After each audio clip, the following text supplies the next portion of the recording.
Então, é um prazer você que está nos assistindo nessa hora, que está falando conosco. É um prazer, receba o nosso carinho, o nosso amor, porque essa igreja ama você. Essa igreja preparou todo esse espaço para que você saiba que nós queremos te acolher de uma forma amorosa, em nome de Deus Pai, Deus Filho e Deus Espírito Santo. E essa palavra vem para todos nós, que hoje estaremos meditando num texto bíblico que eu já gostaria que você abrisse a sua Bíblia. Efésios capítulo 1, versículo 3. E à medida que você localizar a sua Bíblia aí no seu Bíblia mesmo, ou smart, tablet, celular, que você possa estar se colocando de pé, para que juntos possamos acompanhar alguns versículos desse livro de Efésios, capítulo 1. Teve gente aí que falou, o pastor está sem pregar um mês, acho que vai querer falar 2 horas aqui. Vai querer pregar pelo mês inteiro, gente. Falaram bem isso. E eu vou dizer com você, eu até tenho vontade mesmo. Amém?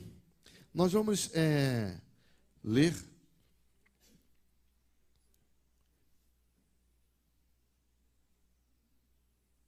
o capítulo 1, apenas o versículo 13 de pé.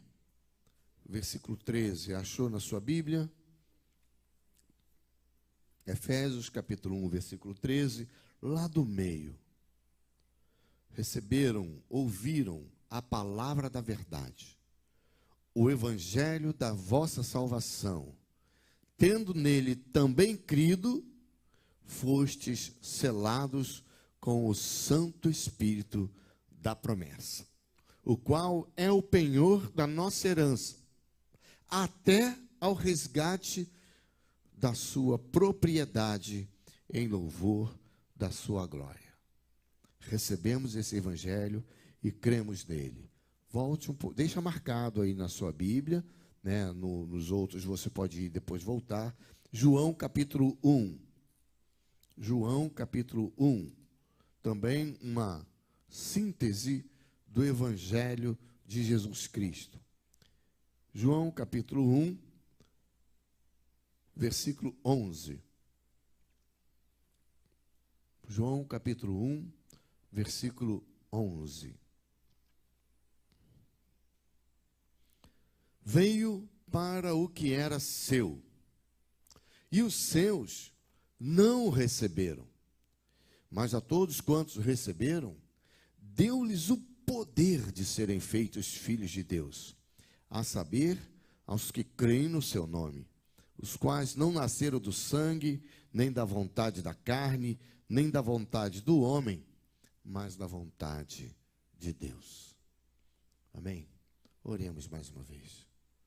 Obrigado, Senhor Deus, porque podemos declarar que muitos aqui creram no teu evangelho e receberam no seu coração, para serem transformados pelo teu Espírito Santo em filhos e filhas de Deus.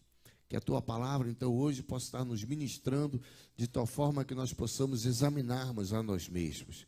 E assim, em nome de Jesus Cristo, comer do pão, tomar do cálice, participar dessa santa ceia que o Senhor nos convida nessa noite. Em nome de Jesus Cristo, usa-nos, Senhor Deus, como instrumento desimpedido da tua vontade. Declaramos e confessamos a nossa total dependência de ti para pregar sobre o teu evangelho. Em nome de Jesus Cristo. Amém e amém. Podeis assentar.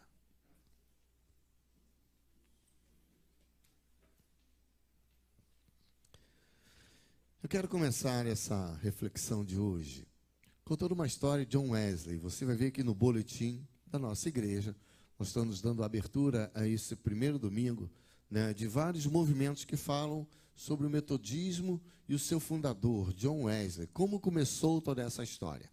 Então você não vai ler agora, mas depois você pode ler tudo que está no boletim. Vai ser um mês de muitas atividades. Vamos culminar, está aí no boletim também, num culto do Dia do Coração Aquecido, lá na Igreja Metodista na Taquara, onde estarão reunidos todas as igrejas metodistas aqui do nosso distrito. Vai ser uma programação abençoadora lá, distrital. Teremos aqui no domingo, um domingo, então, onde vamos estar refletindo o que o Evangelho fez na vida de John Wesley, seus irmãos em Cristo, né, desde o período de adolescente, né, de jovem ali começando a faculdade em Oxford, onde ele, e junto com outros que ali já estavam, formaram o chamado um clube santo, né, a fraternidade que eles fizeram parte. Era uma fraternidade que lia a Bíblia, estudava filosofia, olhava a atualidade, o que estava acontecendo e o que o Evangelho teria para falar e fazer através deles naquele tempo. Então nós vamos ouvir falar muita coisa. Mas eu quero falar de uma história de John Wesley. Uma história onde ele pregava muito sobre a santidade. E diz que na Inglaterra, o movimento metodista, que falava do amor de Deus, que falava contra a injustiça social, que falava muitas vezes até contra o ritualismo, o cerimonialismo que às vezes a igreja entra. Essa igreja, que era uma igreja do país, uma igreja estatal, ela então começou a criticar muitas vezes esses metodistas que tanto falavam mal da própria igreja e do Estado e da nação. Era fácil reconhecer uma casa dos metodistas, porque geralmente era vidraça quebrada, pedrada na janela, aquelas perseguições. E John Wesley, então, como um mentor desse movimento, alguém movido no espírito para liderar o movimento metodista, ele então era sempre, vira e mexe, perseguido. E teve uma época que isso parou de acontecer. E ele dobrou seu joelho e começou a orar. Falou: Deus, o que está acontecendo? Ninguém mais me persegue, ninguém mais me xinga, ninguém mais me taca em uma pedra, quer me pegar. O que está acontecendo? E ele dobrando o joelho ali falando: será que a minha mensagem se tornou uma mensagem mundana, uma mensagem carnal? Não é mais o teu Espírito Santo querendo transformar essa nação? O que está acontecendo comigo? Porque eu estou vendo a realidade, e a gente está pregando para que isso tudo mude na vida do ser humano. E aí um fazendeiro viu que ele estava ali dobrado o joelho, ajoelhando. Era um fazendeiro que era criticado às vezes por ele, pegou um tijolo para demandar a tijolada. E estava ali ele orando. Diz no seu diário que ele levantou só um pouquinho, exatamente na hora que o cara tacou um tijolo em cima dele. E o tijolo passou assim, de raspão no nariz dele. Disse, a gente vê pelos desenhos e fotos, que o nariz de John Wesley era meio comprido mesmo. Mas passou perto, e quando passou ele viu, foi uma resposta de Deus: obrigado, Senhor, eu sei que ainda estou com uma mensagem do Evangelho que impacta e confronta o mundo. Eu recebi essa pedrada aqui, e eu sei que eu vou continuar meu chamado, meu ministério, como tu queres. Esse é um dos vários narrações, uma das várias narrações que ele fez no seu diário. Hoje nós temos um evangelho diferente. Hoje o nosso evangelho, muitas vezes, não é mais um evangelho que confronta o mundo. O mundo que tem tantas corrupções, que tem tanta injustiça social, que tem tanto esfriamento dentro da própria igreja. O que está acontecendo com o nosso evangelho? Quando a gente vê a palavra de Deus e outros textos que depois nós vamos ler, nós percebemos que o cristianismo, querido, ele não é amigo do mundo. Se você quiser falar realmente sobre ser fiel a Deus, você vai ter que falar contra algumas coisas que o mundo prega como normal. E a igreja que se levanta contra essas coisas, ela vai ser perseguida. Os ministros e ministras, os membros da igreja que querem falar realmente de um evangelho fiel, vão ter antipatia na escola, antipatia no trabalho, nos vizinhos. Né? Você pode ali ficar ouvindo um pagode, uma música, falando as maiores obscenidades. Ninguém fala nada, mas se você botar um louvor, você se prepare. Por quê? Porque o evangelho não tem amizade com o mundo. Às vezes até as exigências do mundo se misturam a esse evangelho. E como é que eu vou pregar? O que eu vou pregar? Quando eu olho para a igreja, a gente enxerga tantas coisas que Deus fala, de problemas que estão acontecendo. E a gente não quer falar sobre A ou B ou C, mas porque cada um traz a sua gama de necessidades, diante de tantas questões que acontecem no mundo. Se eu quisesse, como pastor, por mais que prepare, que estude, que cresça intelectualmente, conhecendo as coisas do dia a dia, querido, se eu fosse tentar te convencer a viver o Evangelho de Jesus Cristo, poderia pregar 1000 sermões aqui, que eu não poderia tratar de todas as necessidades que estão aqui hoje. O que vou pregar? O que poderia pregar? Somente o Espírito Santo de Deus pode me direcionar para ministrar uma mensagem para você que faça você ter a vida que o Evangelho quer. Só Ele.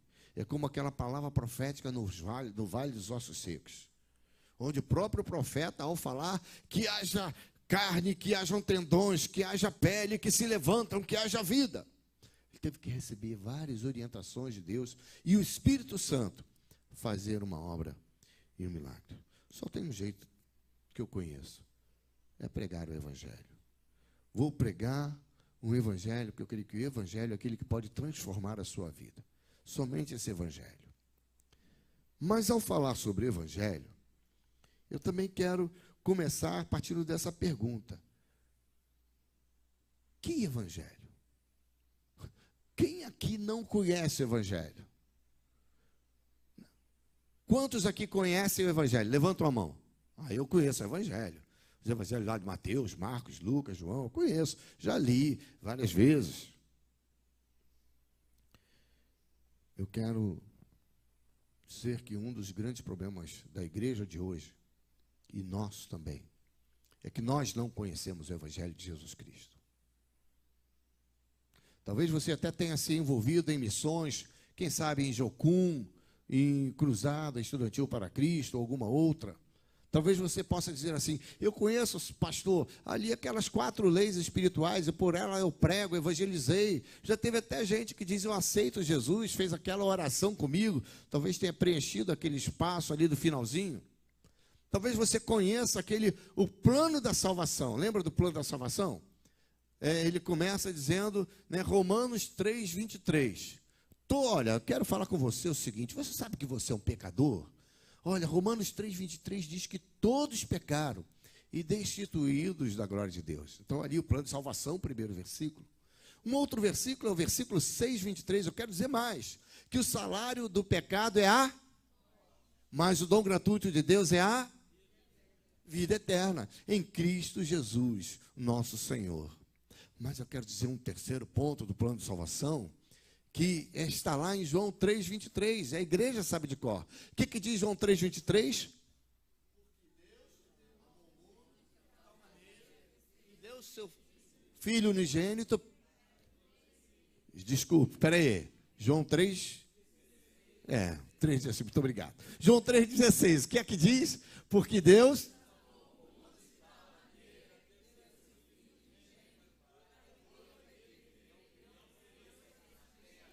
a vida eterna.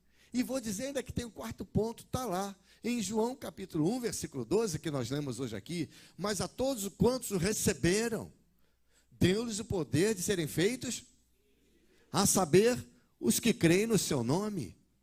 João 1:12. Então você reconhece que você é um pecador?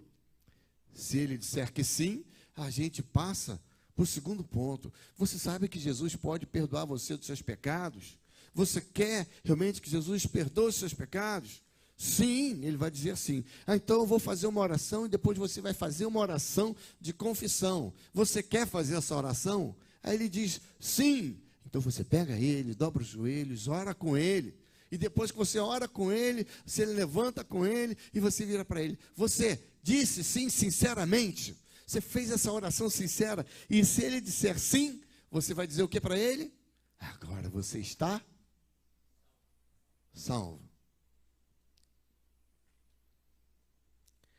Querido, isso não é o Evangelho de Jesus Cristo.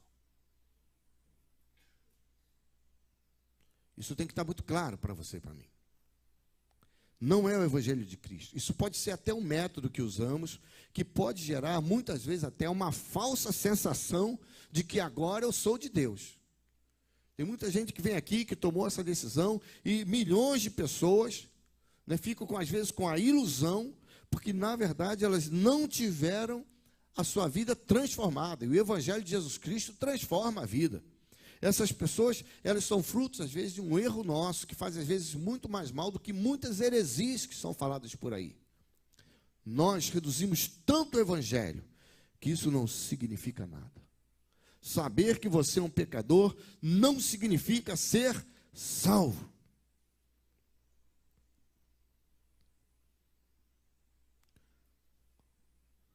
A questão é que, depois do Evangelho pregado, o pecador, ou o pecado que nós amávamos tanto, né, nós temos que saber, amávamos tanto aquele pecado, será que eu agora odeio tanto ele que eu quero ele distante de mim? Será que ao pensar nesse pecado que eu fazia, só o pensar nele já te faz um pouco de mal? Sabe, é uma afirmação clara, todo mundo quer ir para o céu, todo mundo quer ter uma vida melhor, um bom lugar até para se viver. E o Evangelho parece que então vai dar isso. Então é tão pregado isso que eu vou aceitar o Evangelho que a minha vida vai melhorar. E às vezes nem isso acontece.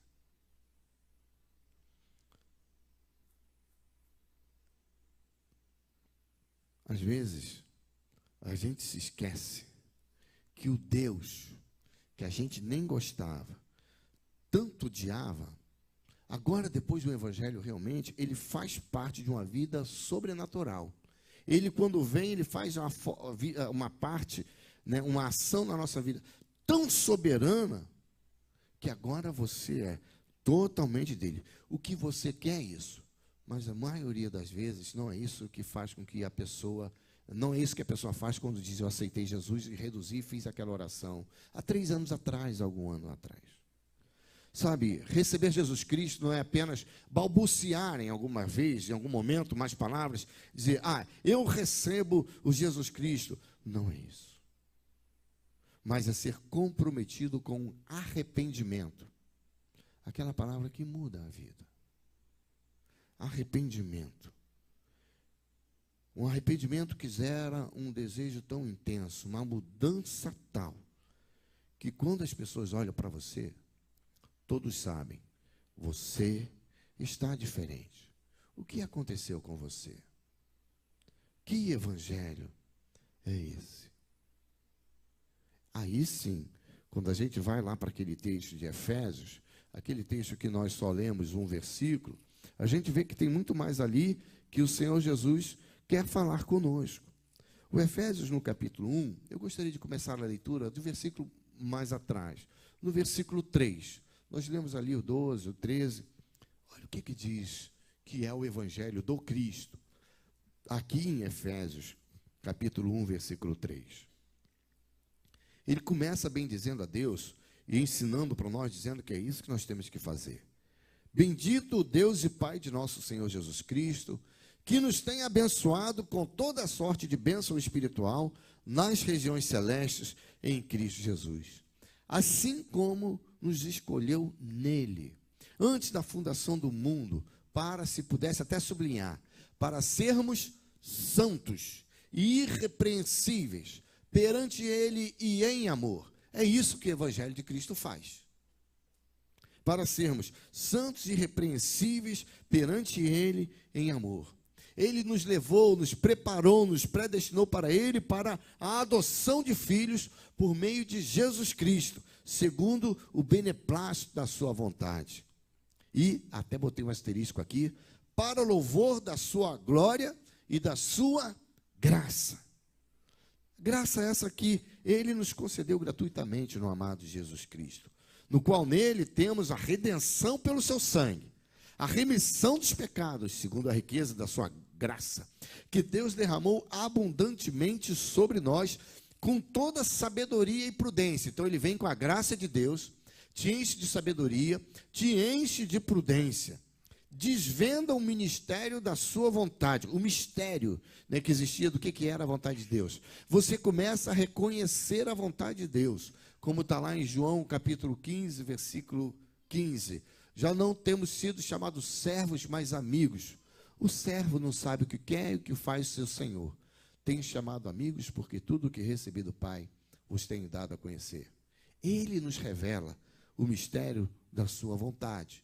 João 15, 15. E ele nos leva, segundo Cristo, a convergir nele, na dispensação da plenitude dos tempos, todas as coisas, tanto no céu como na terra. Nele, no qual fomos feitos herança, predestinados segundo o propósito daquele que faz todas as coisas, conforme o conselho da sua vontade, e aí eu até botei um asterisco de novo, a fim de sermos para louvor da sua glória sobre nós. É para isso que Deus te salva. É para isso que diz, há uma transformação do pecador que vai para o inferno, que vai para a morte, que somos todos nós, mas pela graça e misericórdia nos leva para a salvação. Nós os que de antemão esperamos nele. É uma predestinação para aqueles que esperam nele, não é uma predeterminação para você vai ser salvo, você vai ser conduzido para o inferno. Há uma escolha de esperar ou não no Senhor, de dizer em nome de Jesus, vem, eu quero ser teu, eu quero te conhecer, eu quero te dar o meu coração, como nós cantamos desde a primeira música. Em quem também vós, depois que ouvistes a palavra da verdade, o evangelho da vossa salvação, tendo nele também crido, fostes selados com o Santo Espírito da promessa. Há um mover do Espírito que faz coisas acontecerem, porque o Espírito está no seu coração, porque quando você aceitou e realmente disse, eu quero a soberania, o Espírito vem e você diz, agora eu sou teu, o que tu queres que eu faça? Qual é a tua vontade? É isso que eu quero amar, e quero botar de lado tudo que não é da tua vontade, o qual é o penhor da nossa herança, até ao resgate da sua propriedade, que sou eu e você. De novo marquei com asterisco, em louvor da sua glória. Salvação pelo evangelho real do Senhor. Ele agora é o meu sustentador. Ele agora não é mais algo que simplesmente faz a minha vida melhorar. Ele agora é a única coisa que dá sentido à minha vida. Jesus não veio e disse, o tempo está se cumprindo, agora aceite. E aí você vai lá e aceita e agora você é um salvo. Não. A evidência da fé é uma vida transformada em Jesus Cristo. Repita comigo. A evidência da fé é uma vida transformada em Jesus Cristo. Não é só porque há um tempo atrás você fez uma oração. Não é só porque um dia você disse, eu aceito. Mas sabe, porque naquele dia você se arrependeu mesmo dos seus erros. Porque naquele dia você se arrependeu mesmo dos seus pecados. E você continua se arrependendo hoje, cada vez que sai uma sombra do caminho daquilo que era para você fazer a vontade de Deus. E hoje, às vezes, as pessoas simplesmente desprezam mesmo Deus, deixam ele distante. Qualquer coisa assume o lugar de Deus. Não é simplesmente porque você aceitou, mas é porque você continua aceitando e reconhecendo que as misericórdias do Senhor são a causa de não sermos consumidos, e elas se renovam a cada manhã. Não é só porque você naquele dia foi santificado, rechaçou todo o pecado, abraçou o Senhor Jesus, se arrependeu, clamou que o sangue de Jesus Cristo apagasse os seus pecados do livro da vida e fosse lançado no mar do esquecimento, mas é porque continua buscando a obra de salvação, a santificação. Hoje, a cada dia, eu busco o Senhor estar mais perto de ti, a santificação. Não é simplesmente porque a sua vida, foi transformada naquele dia, você foi à frente, as pessoas agradeceram, levantaram bandeira, disseram, agora você também faz parte da família na fé. Mas é porque você tem a sua vida sendo transformada. Reconhece quais são as coisas que você tem transformado, precisa ser transformado a cada dia. Será que nós fizemos da pregação do Evangelho um ritual? Dos 4 leis espirituais, dos 4 tópicos do plano da salvação? O que está acontecendo conosco?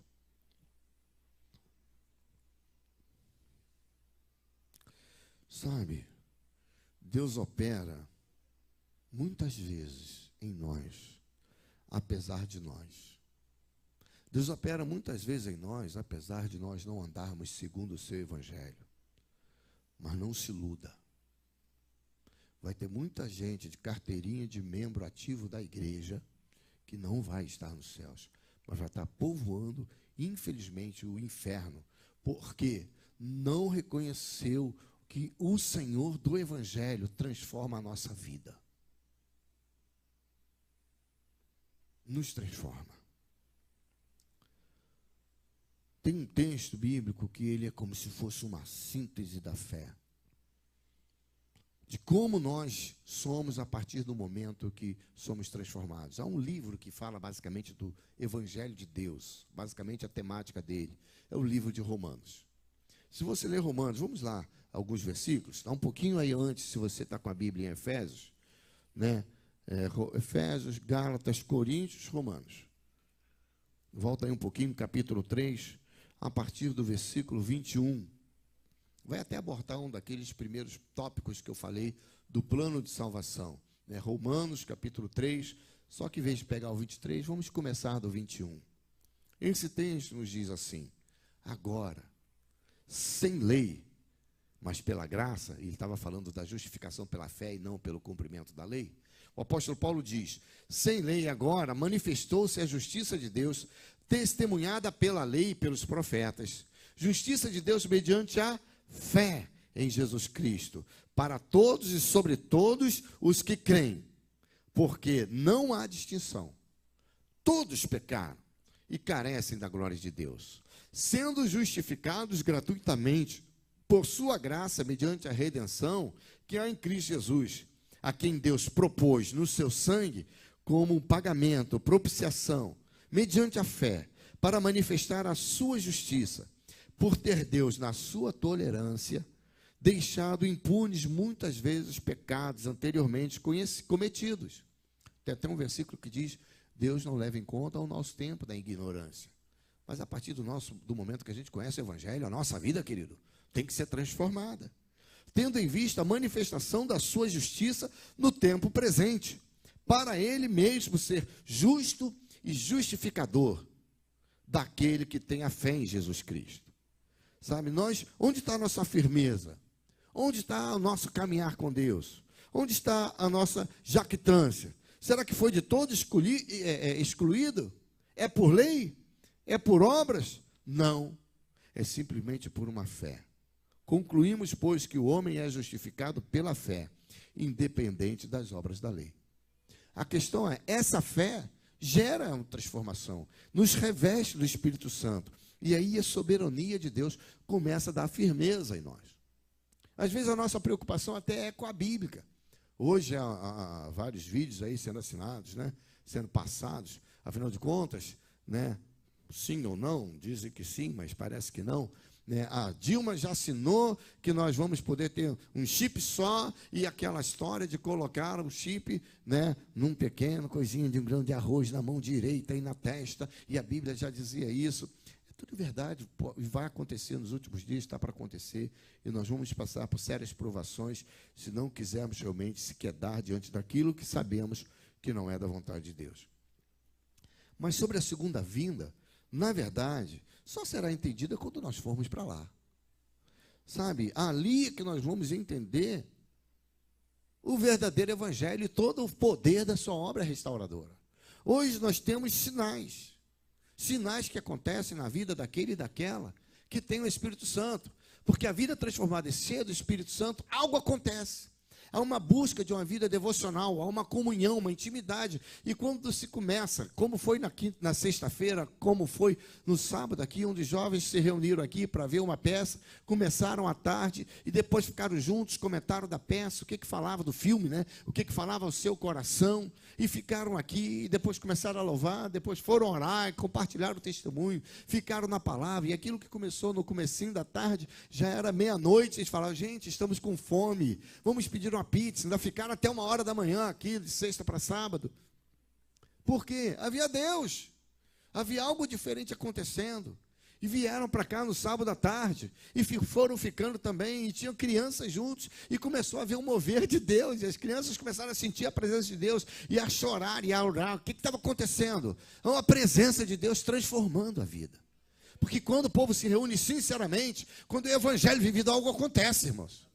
Os frutos vêm, a gente leva outras pessoas a conhecerem o amor de Deus, e vem em nós, as pessoas veem em nós um testemunho firme do poder e do mover de Deus.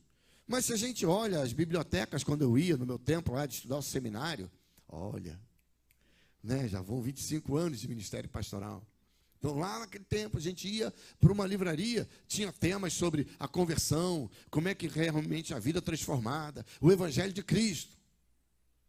Né, aquela coisa, viva. Era assim. Né, temas que mexiam com a gente. Hoje não. É como a sua vida melhorar em não sei quantos passos, 21 passos daquilo, 10 passos daquilo, 3 não sei o quê, né? Como vencer os gigantes da sua vida, e vai por ali essas coisas. Muito material para o discipulado. E olha que eu não sou contra, sou a favor do discipulado. Um discipulado segundo o discipulado de Jesus. Mas vamos ver o que está acontecendo, que tipo de discipulado é esse. Sabe, muitos entram na igreja por conta da proposta de discipulado, mas igreja que vive o evangelho não é somente números crescendo, porque muitos também saem da igreja porque não há vida, não há o evangelho. Os frutos não estão presentes na nossa vida. Aceitei um dia, vivo com a carteirinha, mas não tenho o evangelho do dia a dia. Elas saem, sabe por quê? Porque nós não somos discipuladores. E a palavra diz que nós receberemos o poder para sermos testemunhas, para ensinarmos tudo o que recebemos do Pai, aqueles que Ele coloca na nossa frente. É para nós ensinarmos, mas nós não ensinamos, nós não cumprimos o chamado discipular. Elas decidiram, nós também, mas não houve conversão para uma nova vida. As vidas não mudaram. Teve um eu aceito, mas passou. Sabe, se Deus salva um homem, ele começa a ser transformado. Se eu estou resistindo a uma mudança da parte de Deus, se eu estou conservando o mau testemunho, se eu estou deixando de ter os frutos de uma vida que cheia do poder, as coisas acontecem. Todos nós, igreja, precisamos fazer uma revisão. Precisamos fazer um exame, como o texto bíblico que lemos hoje, de Coríntios, capítulo 11, na orientação para a Santa Ceia. Examinai-vos a vós mesmos. Por que não há poder? Porque não há esse poder que o Espírito Santo é prometido a todos nós que recebemos. Será que nós temos substituído o Evangelho pela mídia, pelo celular, com musiquinhas e mensagens de WhatsApp? Será que eu tenho o CD lá no carro, os filmes que são gospel que eu vejo? Será que eu substituí até por uma liturgia do culto? E nós, metodistas, gostamos de liturgia, com todos os pontos, encadeamento. Será que são as questões das canções de quebrantamento? Substituímos a presença por coisas que gostamos, que faz bem ao nosso coração, à nossa alma. Será que nós vamos ouvir aquelas pregações que nós queremos ouvir, que nos fazem bem, que nós gostamos daquelas coisas que nos levantam para cima? Amém. Eu também sou um pregador muito propositivo, a igreja sabe disso. Mas a gente não pode deixar de lado aquilo que realmente faz para eu ter uma vida transformada. Amém, igreja? É isso que nós queremos, é isso que Deus quer. Se nós queremos ou não, é uma resposta pessoal, de membros e não membros dessa ou de qualquer outra igreja. Porque o dia a dia precisa ser assumido. A mensagem do Evangelho precisa ser assumida. Não é simplesmente, eu quero uma vida melhor. Eu quero a vida de Cristo, eu quero a vida do Cristo em mim. Sabe? Traga o Evangelho de Deus para a sua vida. Aí você vai ver as manifestações de poder que Deus vai fazer na sua vida. Aí você vai começar a ver até as manifestações de poder que estão acontecendo em pessoas do seu lado.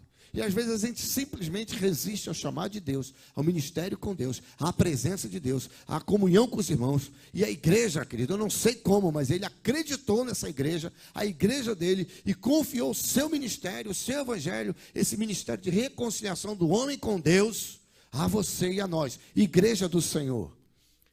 Não se engane se nós não estamos reconciliando homens e mulheres com Deus. Não estamos na missão do Cristo. Eu não sei qual é a missão que você se envolveu. Pode ter o nome de gospel, eclesiástico, até de missão mesmo, mas não é a de Deus. A de Deus gera transformação de vida, a começar na nossa. É o meu desejo querer ter Deus. É o meu desejo que Deus me tenha. É uma coisa que faz mal quando eu chego junto do pecado.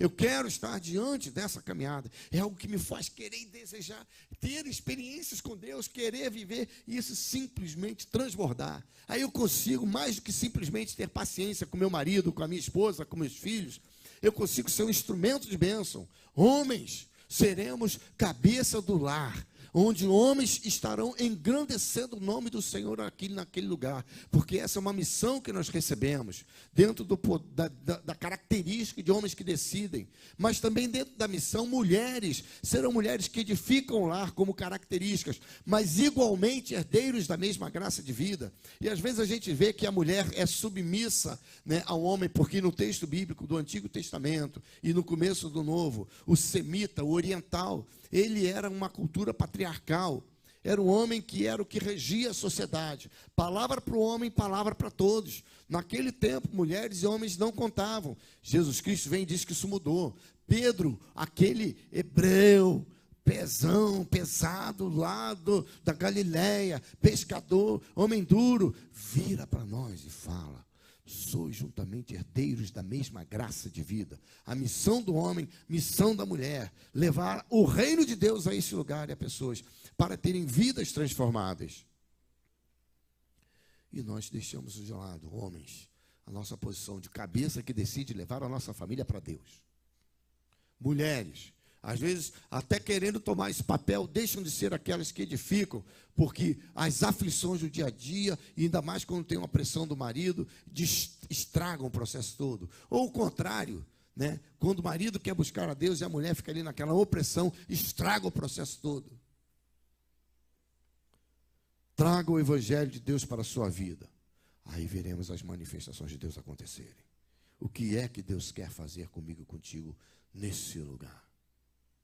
Estamos vivendo um verdadeiro evangelho, uma pregação que falaram aos nossos ouvidos e que nós gostamos porque é até status ser cristão. Há um evangelho simples. Há um evangelho simples. Nós lemos aqui o Romanos 3:23. Todos pecaram e carecem da glória de Deus. Todos pecaram, carecem da glória de Deus. Querido, esse texto de Romanos aqui, olha, de 21 até 27, tem alguns pregadores aí que eles dizem que é como se fosse a semente do Evangelho. Uma semente poderosa do Evangelho. Se guardar isso aqui, se você meditar nisso aqui, tem muitos sermões para se pregar aqui. Agora, se nós só compreendêssemos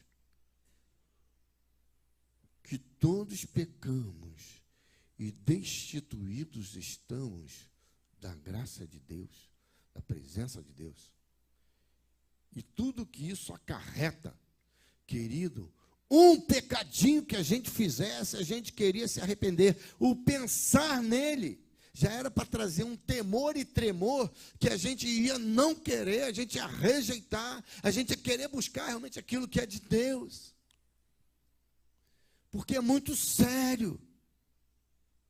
O Evangelho transforma. Arrependimento, metanoia, uma nova meta, uma nova proposta na nossa noia, na nossa mente. Transformação. Em pensar que eu estou fora do projeto de Deus. Que isso, Deus? Que eu vou ficar eternamente com aqueles que desceram do céu pela rebeldia, pela rejeição, pelo não entendimento da autoridade e soberania do Senhor. E eu não quero ser contado com eles, eu não quero que você seja. Mas saiba que evangelho você está vivendo.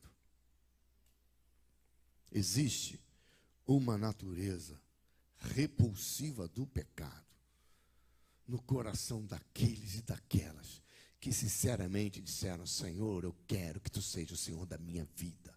Eu quero tirar realmente o pecado do meu coração. Como muitas vezes nós não conhecemos o evangelho da vida, nós caminhamos com o pecado sem a maior cerimônia. Quando nós não conhecemos a verdade, a vida do evangelho, o pecado vem e a gente pratica, e a gente acha até que a gente tem o direito de fazer essas coisas erradas. Cristo morreu pelo seu pecado, para que você deixasse de praticá-lo. Não barateie isso. Foi um sacrifício substitutivo. Foi um ato sacrificial do seu lugar, para que você pudesse viver a vida que Ele tem para te dar pelo Espírito Santo de Deus. Entende isso? Que há um presente de Deus, há uma graça de Deus, há uma herança de Deus, há um galardão da parte de Deus. Cristo morreu pelo seu pecado, para que você deixe de praticá-lo. Se continuamos nessa prática, não nascemos de novo. Se continuamos na prática do pecado que tínhamos antes de dizer aceitamos o Senhor Jesus, se não nos deixamos transformar por Ele, não nasceu de novo. Reavalie. Reavalie. Deus quer realmente. Lembra do primeiro cântico? Que aquele cântico seja a sua oração. Feche os seus olhos, eu quero orar por você. Nós vamos ministrar a Santa Ceia logo depois. Eu gostaria de chamar o ministério. Eu gostaria de cantar aquele primeiro cântico. Como é mesmo o nome dele?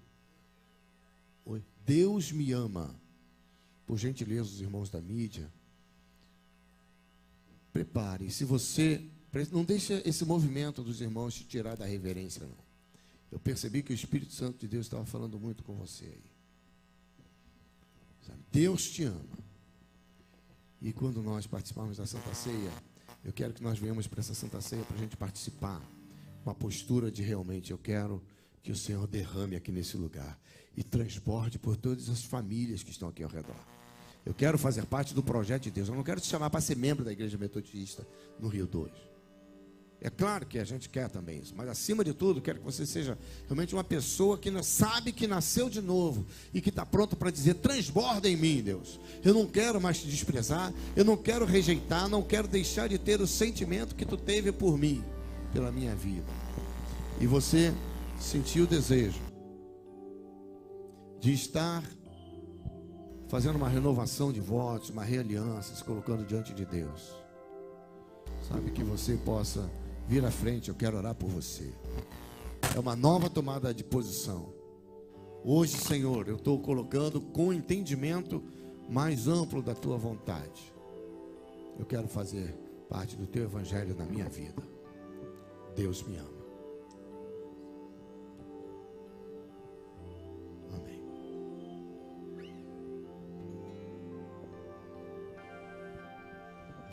Sendo assim, pobre pecador, Deus me ama.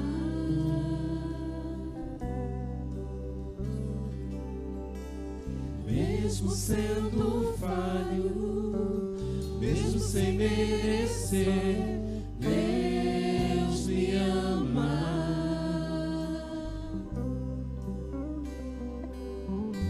Se estou forte, se eu estou de pé, Deus me ama.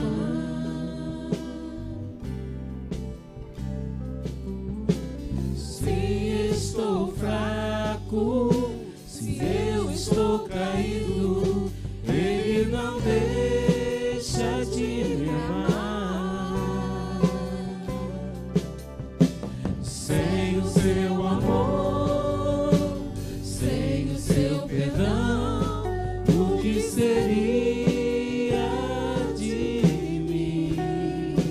Se você estiver cantando e orando, Deus me amou tanto, faça sinceramente, porque Ele entregou o seu Filho para morrer pra morrer em meu lugar. meu lugar.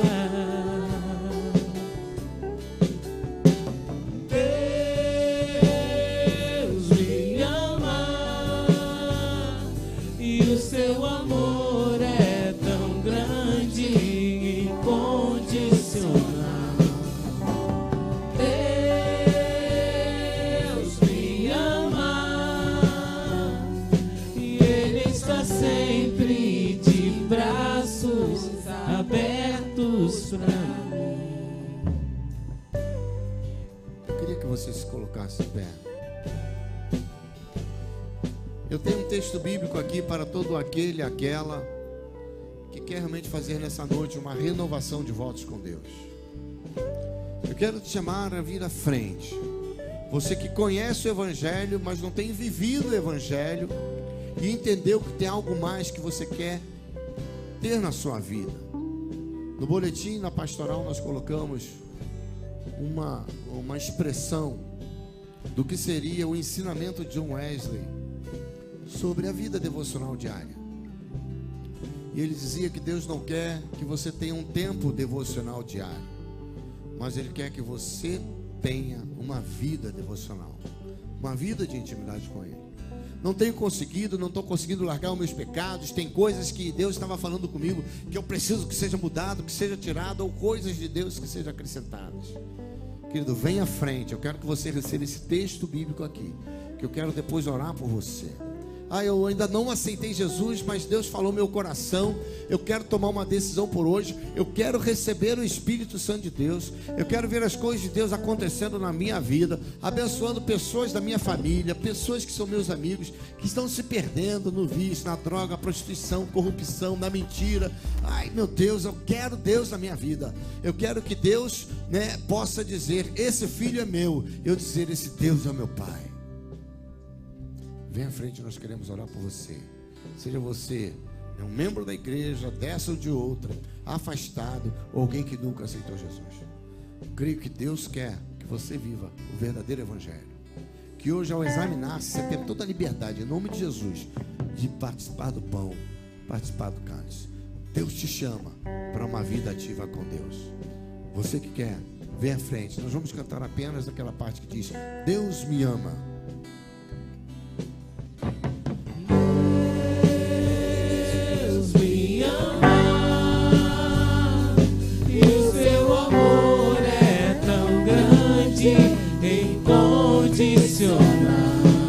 Quero mais, Deus me ama,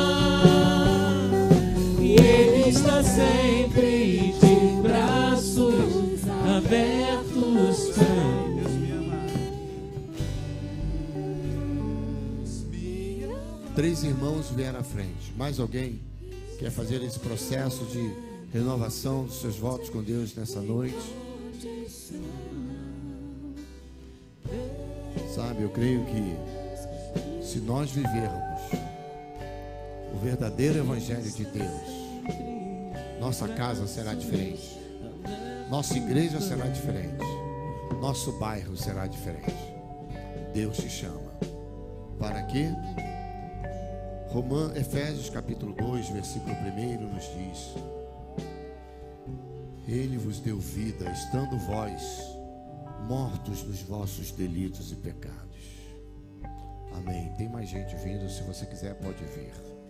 Nos quais andastes outra hora, segundo o curso deste mundo, segundo o príncipe da potestade do ar, do espírito que agora atua nos filhos da desobediência, e muita gente desobedecendo o Evangelho de Deus, entre os quais também todos nós andávamos outrora, segundo a inclinação da nossa carne, fazendo a vontade da carne, dos pensamentos. Éramos por natureza filhos da ira, como também os demais, guardando mágoa, rancor, pecado, procedimento. Nada a gente liberava, e Deus não vinha e se manifestava. Mas Deus, sendo rico em misericórdia, por causa do grande amor com que nos amou, estando você, querido, querida, que está aqui na frente, você que está sendo tocado por essa palavra, estando nós mortos em nossos delitos e pecados, você que verdadeiramente se arrepende, Ele te dá vida juntamente com Cristo, e assim, pela graça, sois salvos. Aleluia. E juntamente com Ele nos ressuscitará, já nos ressuscitou pela fé, nos fez assentar em lugares celestiais em Cristo Jesus, para mostrar nos séculos vindouros, e chegou até nós hoje, o que é a suprema riqueza da sua graça, em bondade para contigo, para comigo, para conosco, em Cristo Jesus. mais uma vez aqui em Efésios 2:8, porque pela graça sois salvos mediante a fé, isso não vem de vós, é dom de Deus. A obra da salvação não é fruto de obra para que ninguém se glorie. Somos feitura dele, criados em Cristo Jesus, para boas atitudes, boas obras, as quais Deus de antemão preparou para que eu e você andássemos nela. Andássemos nela.